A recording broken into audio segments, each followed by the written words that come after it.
Oke, Assalamualaikum warahmatullahi wabarakatuh. Halo semua, kenalin nama aku Silva Alida Oktaviana, aku dari kelas MN23T, Manajemen Universitas Nusa Putra.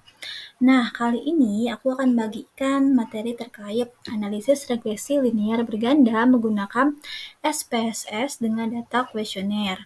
Oke, tanpa berlama-lama lagi, langsung kita bahas. Nah, sebelum kita memulai analisis menggunakan SPSS, kita harus paham dulu nih konsep dasarnya. Regresi berganda dan uji asumsi klasik. Regresi linear berganda ini tujuannya untuk apa sih? Nah, tujuannya itu untuk mengetahui ada atau enggaknya pengaruh variabel independen terhadap variabel dependennya. Nah, dalam regresi linear berganda ini, penggunaan variabel independen harus minimal 2 variabel ya. Lalu, untuk regresi yang baik itu, kita harus lolos semua uji asumsi klasik. Nah, uji asumsi klasik itu apa? Uji asumsi klasik itu menjadi suatu uji prasyarat dalam melakukan analisis regresi. Nah, untuk data yang kuesioner, itu ada 3 uji statistik nih yang digunakan dalam uji asumsi klasik. Apa aja? Yang pertama ada multikolinearitas dengan menggunakan tolerance dan VIF. Kemudian ada normalitas menggunakan probability plot dan Kolmogorov Smirnov. Kemudian ada uji heteroskedastisitas menggunakan scatter plot dan uji Gleiser. Adapun judul penelitian yang saya ambil itu adalah pengaruh kualitas pelayanan, kualitas jahitan, kesesuaian desain, dan waktu pengerjaan terhadap kepuasan pelanggan di RJL atau rumah jahit liar. Dan untuk perumusan hipotesisnya, saya memiliki 4 hipotesis. Kenapa 4 hipotesis? Ini dikarenakan saya memiliki variabel independen sebanyak 4 variabel independen, yaitu yang telah disebutkan tadi.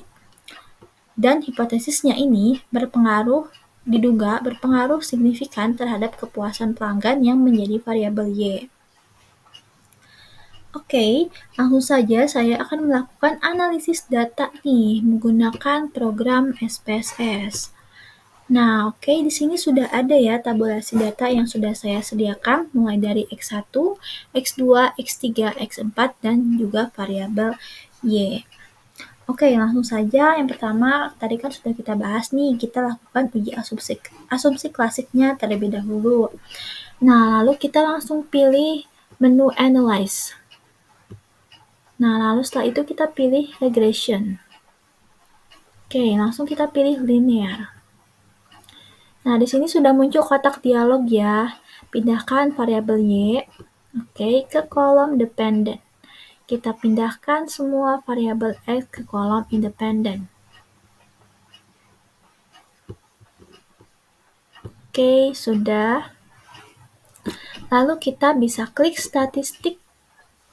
Kita klik collinearity diagnostic. Kenapa disebut collinearity diagnostic? Kenapa kita checklist? Nah, ini tujuannya untuk memunculkan output uji multikolinearitasnya ya. Kemudian kita klik deskriptif dan klik Durbin-Watson. Kemudian kita klik continue. Kemudian kita klik menu plot. Oke. Nah, di menu plot ini kita pindahkan kolom spreadsheet. Kita pindahkan spreadsheet ke kolom Y dan spread ke kolom X. Lalu kita checklist pada normal probability plot untuk memunculkan uji normalitas probability plotnya. Kemudian kita checklist histogram untuk melihat grafik histogramnya. Dan tujuan dari spreadsheet dan spread ini adalah untuk memunculkan scatter plot pada uji heteroskedastisitas. Lalu kita bisa pilih continue, kemudian kita klik save. Oke. Dan kita bisa checklist unstandardized residuals. Nah, di menu residual ini ya, kita checklistnya. Kemudian kita klik continue. Lalu kita pilih OK. Nah, udah muncul nih outputnya nih. Kita minimize terlebih dahulu. Nah, setelah itu, di sini sudah muncul nih variabel baru, yaitu variabel res1 atau variabel unstandardized residuals. Nah, variabel ini adalah yang akan kita uji menggunakan Kolmogorov Smirnov. Hal ini untuk mengetahui apakah data yang digunakan ini berdistribusi normal atau enggak. Nah, langsung saja kita bisa pilih menu Analyze, lalu kita pilih Non-Parametric Test, lalu kita pilih Legacy Dialogues. Nah, lalu kita pilih One Sample KS. Oke, kita pindahkan variabel Unstandardized Residual ke kolom sebelah kanan. Oke, lalu kita pilih OK. Nah, ini udah ada nih outputnya. Homograph Smirnov test. Oke, kita minimize terlebih dahulu. Selanjutnya, aku akan memunculkan variabel baru, yaitu variabel absolute residual. Nah, caranya kita bisa pilih menu transform. Lalu kita pilih compute variable. Nah, di target variabel ini kita isikan ABS res. ABS underscore res. Oke. Di bagian function group, ini ya, kita klik all, kemudian di bagian function and special variables kita klik ABS, kita pindahkan ke atas ABS-nya, lalu masukkan variabel unstandardized residuals ke kolom numeric expression ke sini ya. Nah, oke. Nah, di sini kita klik OK. Oke, kita minimize. Nah, ini udah muncul ya variabel ABS res-nya. Oke, selanjutnya kita akan meregresikan variabel independen dengan variabel absolute residual. Nah, buat apa? Nah, buat mengetahui keempat variabel independen yang digunakan itu terjadi gejala heteroskedastisitas atau enggak. Dengan apa? Dengan uji Gleiser.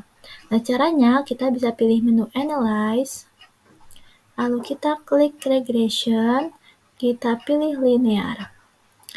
Nah, kita reset dulu datanya. Oke, udah reset, pindahkan ABS res-nya ke kolom dependent. Lalu kita pilih semua variabel X ke kolom sebelah sini. Oke, kita pindahkan semua variabel X. Oke, udah semua ya. Kita pilih OK. Oke, ini udah ada ya outputnya. Oke, tahap yang terakhir kita akan melakukan, ini kan tadi uji asumsi klasik sudah dilakukan ya semuanya. Nah, ini tahap terakhir nih, kita akan melakukan analisis regresi linear berganda. Yang dimana outputnya itu ada uji T, uji F, dan koefisien determinasi. Caranya gimana? Caranya kita bisa pilih menu Analyze, lalu kita pilih Regression, selanjutnya pilih Linear. Nah, kita keluarkan ABS res-nya dulu. Oke. Lalu kita masukkan variabel Y ke kolom dependent. Lalu kita pilih OK. Oke, sudah muncul outputnya. Oke, kita udah beres ya uji asumsi klasik, udah. Analisis regresi linear bergandanya juga udah. Nah, langsung kita lihat ya ke interpretasinya dulu. Oke, kita lihat. Nah, ini ada hasil output SPSS-nya. Kita klik output-nya.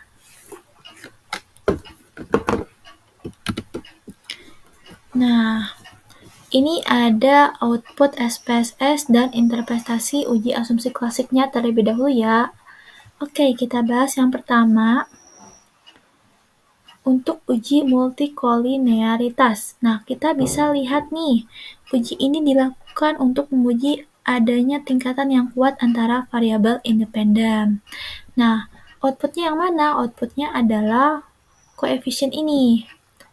Ini terletak pada regression yang pertama di menu koefisien. Nah, yang ini ya. Oke, yang ada collinearity statistik, tolerance, dan juga VEF ya. Oke, kita langsung bacain aja kriteria pengujiannya. Jika nilai toleransinya itu lebih besar daripada 0,100 dan VEF-nya kurang dari 10, maka tidak terjadi gejala multikolinearitas.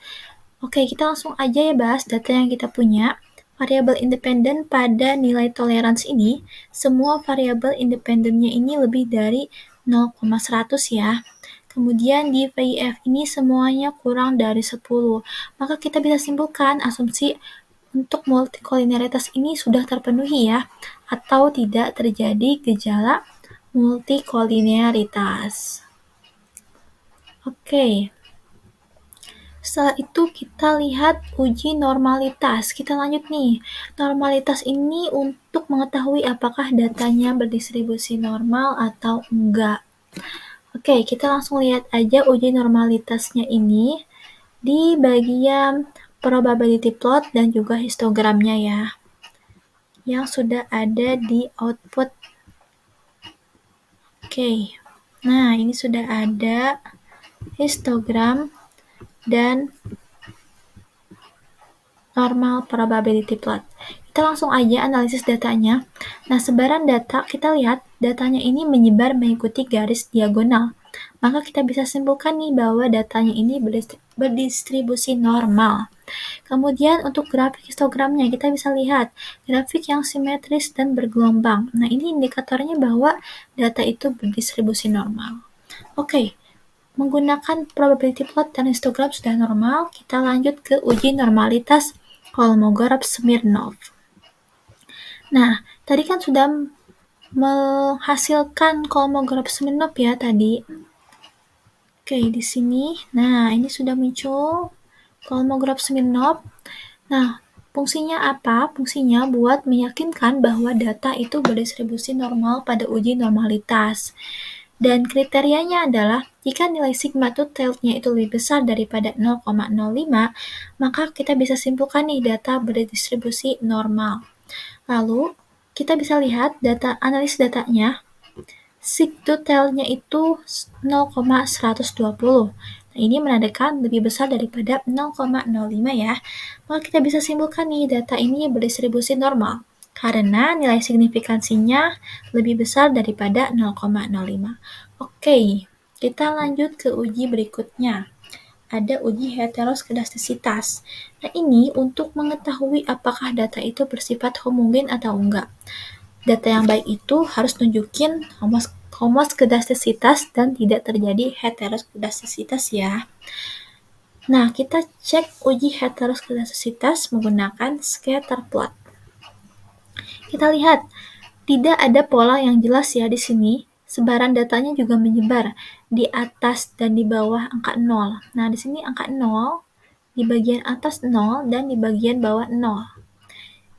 Dan di sekitar angka 0 ini berkesimpulan bahwa data tidak terjadi gejala heteroskedastisitas. Atau asumsi uji heteroskedastisitasnya ini sudah terpenuhi ya. Kemudian kita lanjut heteroskedastisitas menggunakan Gleiser. Ini dilakukan untuk meyakinkan bahwa datanya itu tidak mengalami heteroskedastisitas. Kita bisa lihat di menu tabel koefisien yang ABS RES. Nah, kita bisa langsung lihat kriteria dari pengujiannya. Oke. Yang pertama ada nilai signifikansinya lebih besar daripada 0,05, itu bahwa data tidak terjadi gejala heteroskedastisitas. Kita bisa lihat nih, analisis data untuk heteroskedastisitas menggunakan Gleiser. Bahwa semua data variabel independen, kita bisa lihat ya,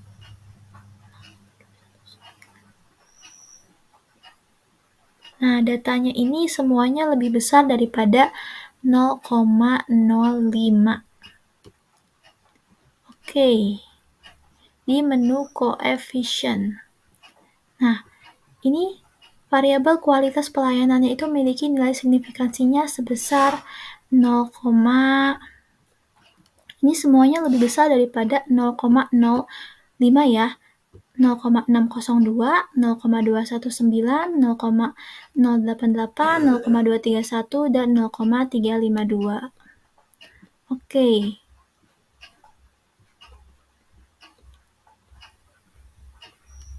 Nah, ini ya, kita lihat sigma di sininya, semuanya lebih dari 0,05.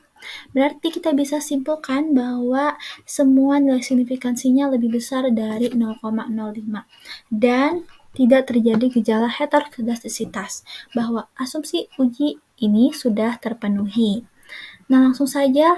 Nah, di sini ada uji autokorelasi nih. Sebenarnya ini opsional dan uji ini dilakukan untuk melihat apakah data ini merupakan data time series atau tidak. Kita bisa melihat jika DU kurang dari DW kurang dari 4 dikurangi D4, maka data itu tidak mengalami autokorelasi dan data tidak merupakan time series. Nah, dikarenakan datanya bukan data time series, maka seharusnya kita tidak perlu lagi melakukan uji autokorelasi ini. Namun, untuk meyakinkannya bahwa data ini tidak terjadi autokorelasi dan bukan merupakan data time series, kita bisa lihat nilai DW-nya itu 2,085. Ini kita bisa lihat di model summary yang bagian predictors dan dependent variable kepuasan pelanggan. Nah, kita lihat DU DW kurang dari 4 dikurangi DU. Nah, kita bisa lihat ternyata ini memenuhi dan menunjukkan bahwa data tidak mengalami autokorelasi. Kita bisa simpulkan bahwa data merupakan bukan data time series dan tidak mengalami autokorelasi. Lalu kita memenuhi asumsi. Kemudian kita bisa pilih hasil output SPSS. Kita interpretasikan bahwa setelah uji asumsi klasik semuanya sudah dilakukan dan sudah memenuhi uji asumsi klasiknya, kita bisa lihat untuk analisis, kita bisa lakukan analisis regresi berganda. Nah, kita lihat bahwa uji asumsi klasik ini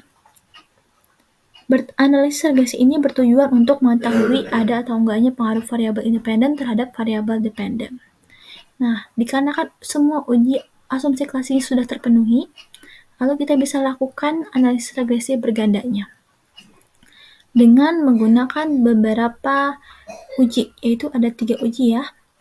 Ada uji koefisien determinasi, kemudian ada uji F simultan, dan uji hipotesis atau uji T.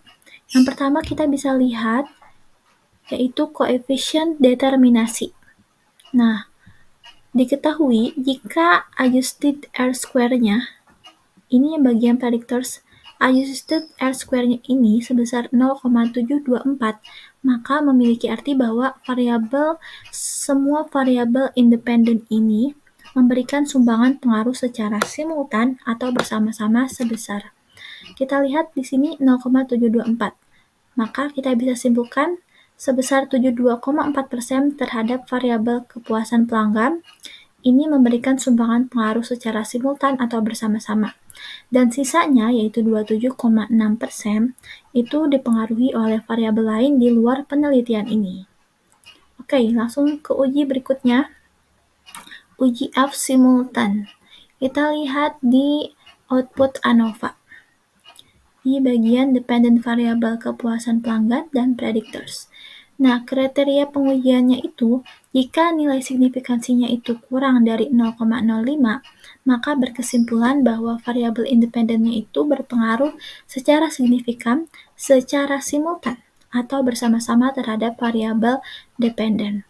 Nah, kita bisa lihat nilai signifikansi yang kita miliki di tabel ANOVA ini adalah 0,000, yang menandakan bahwa ini kurang dari 0,05. Maka, kita bisa simpulkan variabel independen yang kita miliki ini berpengaruh signifikan secara simultan atau bersama-sama terhadap variabel kepuasan pelanggan. Nah, kemudian kita bisa lakukan, selain nilai sigma ini, kita bisa lakukan analisis data juga dengan menggunakan nilai hitung dan tabel.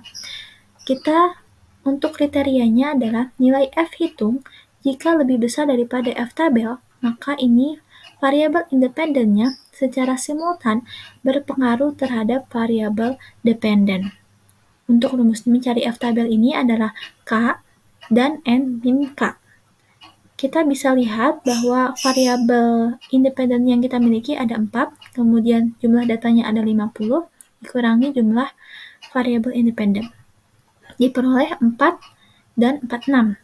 Kita bisa lihat di tabel F-nya, Untuk 4 dan 46, kita lihat untuk variabel independen yang berjumlah 4 dan N dikurangi K-nya 46. Kita temukan 2,57. Lalu kita bisa bandingkan dengan nilai F hitungnya pada tabel ANOVA kolom F. Nah, ini 33,157. Untuk kesimpulan dari uji F simultan ini bahwa kualitas pelayanan, kualitas jahitan, kesesuaian desain, dan waktu pengerjaan ini secara simultan berpengaruh terhadap kepuasan pelanggan. Hal ini kenapa? Hal ini karena F hitungnya ini lebih besar daripada F tabel. Ini F hitung lebih besar daripada F tabel. Oke, untuk uji berikutnya ada uji hipotesis atau uji T. Nah, kriteria pengujiannya adalah jika nilai sigmanya ini lebih besar daripada 0,05, maka variabel independen ini berpengaruh secara signifikan terhadap variabel dependen. Jika nilai sigmanya tetap di angka 0,05, maka untuk mengetahui ada atau enggaknya pengaruh variabel independen, kita bisa pilih menggunakan perbandingan T hitung dengan T tabel. Kemudian untuk analisis datanya, kita lihat nilai sigma dari semua variabel independen di sini. Ini semuanya kurang dari 0,05 ya. Ini 0,01, 0,00, 0,01, 0,00. Ini semua sigmanya lebih kecil daripada 0,05. Maka kita bisa simpulkan bahwa variabel independennya ini berpengaruh secara signifikan terhadap variabel dependen. Maka H1 diterima, H2 diterima, H3 diterima, dan H4 juga diterima. Lalu kita bisa lakukan analisis data menggunakan perbandingan nilai hitung dan tabel menggunakan output ANOVA dengan dependent variable yang kepuasan pelanggan. Kita bisa lihat nilai T hitung, jika nilai T hitungnya lebih besar daripada T tabel, maka artinya variabel independen untuk X secara parsial berpengaruh terhadap variabel dependen. Dan untuk rumusnya, T tabel ini adalah alfa per 2 N min K min 1. Untuk alfanya ini 0,05 ya, dibagi 2. Dan untuk jumlah datanya 50, jumlah variabel independennya 4 dikurangi 1. Dia dapat hasil 0,02545. Nah, kita bisa lihat untuk 0,025 dengan DF-nya ini 45, kita bisa dapat hasil 2,01410. Kita bisa bandingkan dengan nilai T hitung dari masing-masing variabel independen pada tabel koefisien kolom T. Oke, kita bandingkan. Ini didapat T tabel. Ini T tabelnya. Ini T hitungnya. Ini adalah T tabelnya. Kita bisa bandingkan dengan T hitung dari masing-masing variabel independen. Kita lihat di sebelah sini. Nah, ini untuk T-nya. Ini 2,6, 2,9, 2,7, dan 3,3.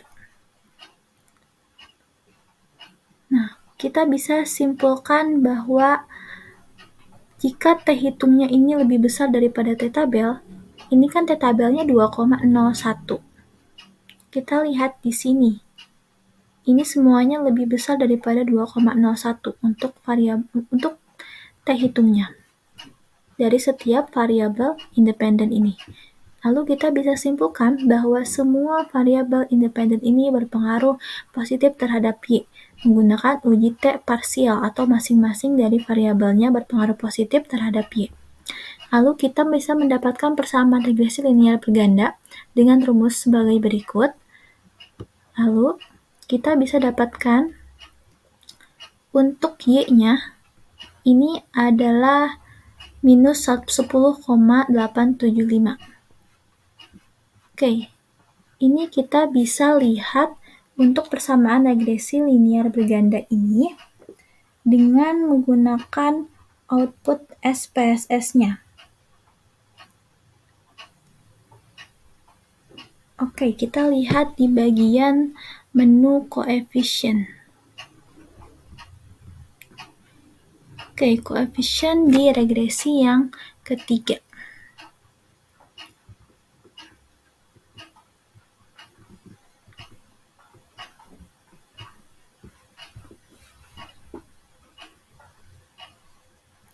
Oke, kita harus mengetahui dulu nilai dari konstanta A-nya. Nah,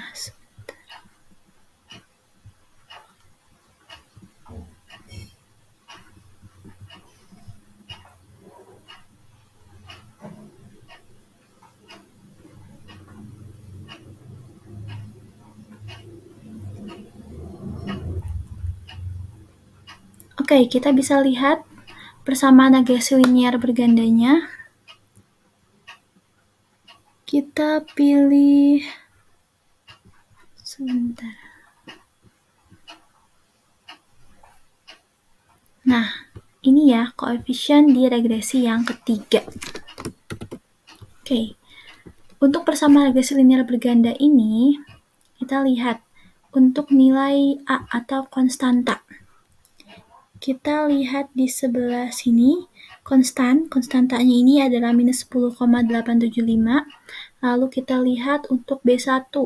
B1-nya ini adalah 0,558, untuk B2-nya 0,358, lalu untuk B3-nya 0,458, untuk B4-nya 0,829. Kita bisa pindahkan ke persamaan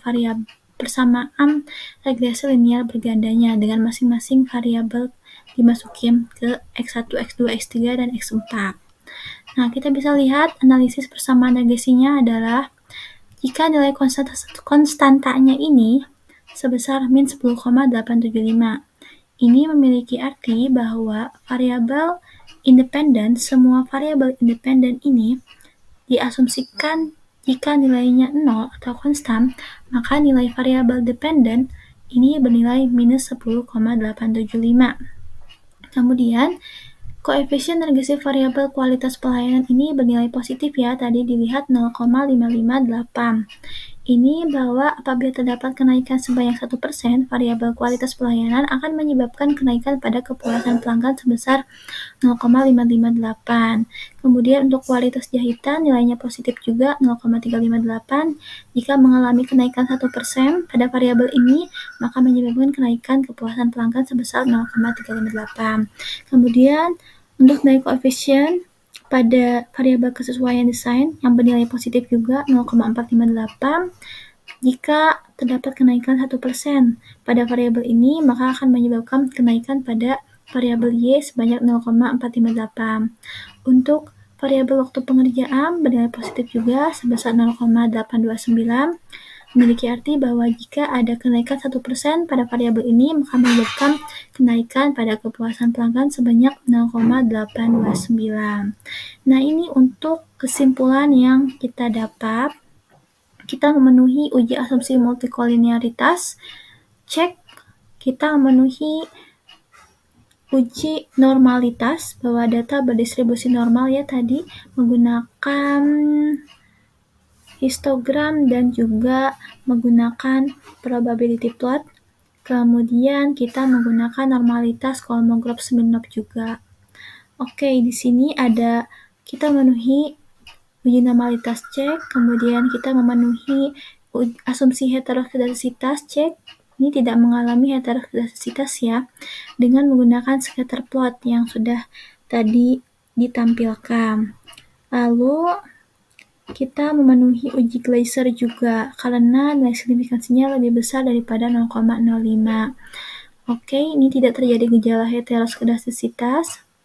Lalu kita juga bukan data time series. Tadi sudah dijelaskan bahwa ini memenuhi asumsi ini dan data tidak autokorelasi dan bukan data time series.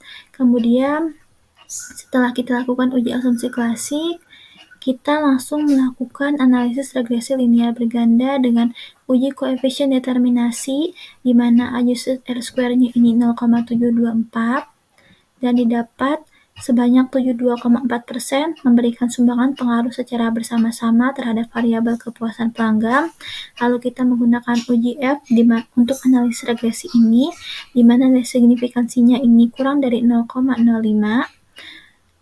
Kemudian kita lakukan uji T hipotesisnya secara Kita lihat untuk variabel masing-masing variabel independennya ini kurang dari 0,05. Oke, semuanya kita bisa simpulkan bahwa metode penelitian ini dikatakan baik, tepat, dan tidak bias, dan konsisten karena memenuhi semua asumsi pada analisis regresi linear berganda dengan uji asumsi klasik dan uji statistik pada analisis regresi.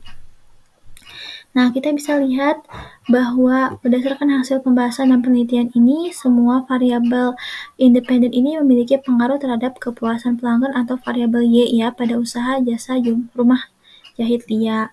Oke, sekian teman-teman yang saya sampaikan pada analisis regresi linear berganda menggunakan SPSS, di mana kita tadi melakukan uji asumsi klasik terlebih dahulu, setelah itu kita lakukan analisis regresi.